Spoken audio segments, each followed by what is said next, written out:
Nagsisimula ka pa lang sa negosyo, dami mo ng arte. Ayaw mong magwalis, ayaw mong magbuhat, ayaw mong maglinis ng CR. Ang gusto mo agad, aircon, office, manager level. Kulang ka na nga sa kapital. Tapos namimili ka pa ng trabaho. Kung talagang gusto mong umasenso, magbanat ka ng buto. Hindi yung konting dumi, arte ka na. Konting pawis lang, reklamo ka na. Tandaan mo to, pag nagsisimula kang magnegosyo, wala kang pwedeng isnabing trabaho. Lahat gagawin mo. Tagalinis, tagabili, taga-deliver, taga-kolekta. Ikaw ang boss, pero ikaw din ang janitor. At hindi nakakahiya yun. Ang nakakahiya, yung gusto mong yumaman, pero ayaw mong marumihan yung kamay mo. Huwag mo munang unahin yung image mo. So yun sa mga magtatanong kung saang lugar to, dito lang to sa Magalang Road.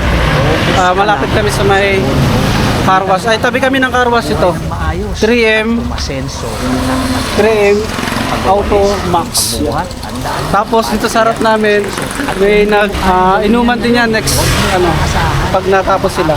Tapos dito sa kabila, may nagtitinda ng mga samji naman dito. Dahil sa negosyo, hindi forma ang puhunan. Katabi lang kami.